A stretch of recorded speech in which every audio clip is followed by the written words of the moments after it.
రాజకీయ పార్టీల్లో కూడా భయం కనిపించట్లేదా? ఖచ్చితంగా ఈ ప్రతి ఒక్కరికి సర్వేలు గుండెలు పెరిగిపోవడం. గొప్పగొప్పమంటానే ఉంటాయి. అదే అవును. ఇప్పుడు సంతోషం పైకేనండి. అవును. ప్రతి ఒక్కళ్ళు వైఎస్ఆర్ కాంగ్రెస్ పార్టీ వాళ్ళకి వణుకుంది, టీడీపీ వాళ్ళకి వణుకుంది. మేకపోతు గాంభీర్యం. సింపుల్గా అందులో లేదు అనుకోవడానికి అమాయకత్వం అంతే.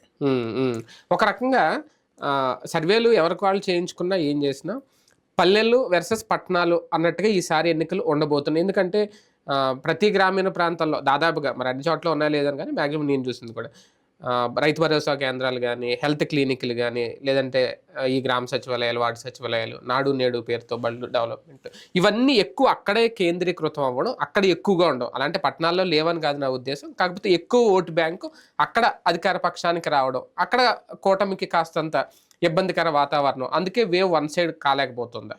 అంటే బేసిక్గా డామినేషన్ చెయ్యడం వేరు, ఆ చేసిన దాన్ని జనం నమ్మడం వేరు.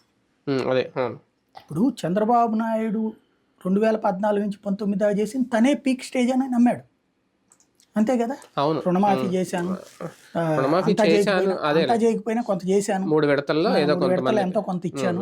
అంతకుముందు ఎవడిచ్చాడంట? రాజశేఖర రెడ్డి టైంలో కూడా రుణమాఫీ ఏం జరగల. అప్పట్లో ₹1,00,000 పైబడి లోన్స్ ఎవరి ఉన్నాయో చూసి అప్పుడు కొన్ని జాతీయ సంస్థలకు సంబంధించి కొంతమందికి రుణమాఫీ చేస్తున్నారు, వాళ్ళు రైట్ ఆఫ్ చేస్తున్నారు లోను.